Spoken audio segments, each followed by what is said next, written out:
For centuries, magic was a man's world. Not anymore. The Power of Magical Women by Connie is the first book ever written by a female magician, celebrating the 70-plus extraordinary artists who are redefining what is possible.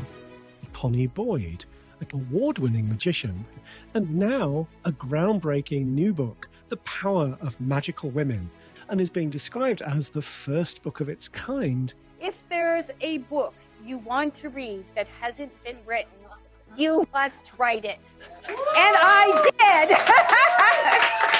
did! For over 30 years, I was a headlining magician in Las Vegas. And then I traveled on cruise ships, and I produced women-led magic production shows. And yeah, it was fantastic, and it provided opportunities for many, many women that didn't exist before. So that was really exciting.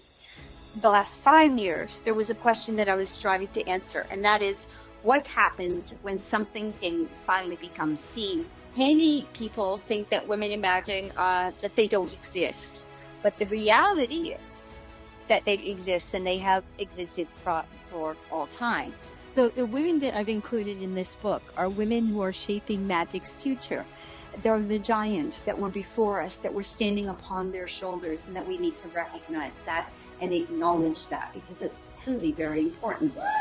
Thank you. So if I've learned anything from this project, it's that every person in this room has the power to harness their own magic.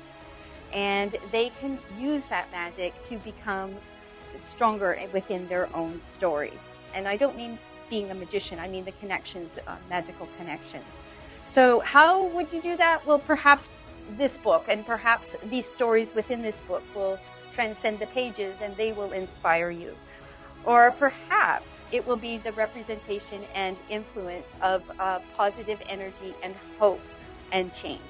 Fast forward during the pandemic, and I had shows on cruise ships, and they're in the middle of the Mediterranean Sea on ghost ships. And so it was pretty dire, and I suspected, and I predicted, and I was right, that life as I knew it was not going to return.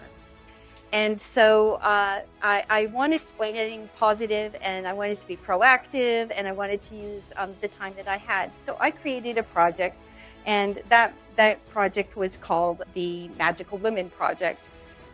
I started a YouTube channel to create a source and a place that was representing women in magic.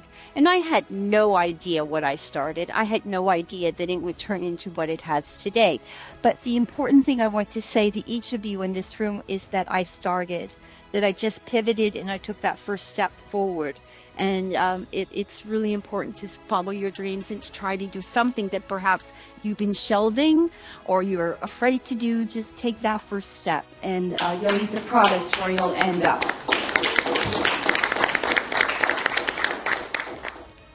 Now, I find this area of study utterly fascinating and a little bit addictive. It's true. We are continuously finding more and more new content every single day. And so it is really exciting. And when you dive down that rabbit hole and you find that one little piece like Mademoiselle Patrice in 1905, and there's photos of her demonstrating magic in a book, those are exciting elements, and it really does give you a thrill. There's so many things that have happened, and it's happening so fast in a whirlwind, so it's really exciting. But the LA Tribune actually submitted the book for a Pulitzer Prize because they didn't, which is, knocked me over with a feather. Yeah. In my dreams, that wasn't even on my radar. So, like I said, there's been so many advantages just by taking those first steps. And so, yeah.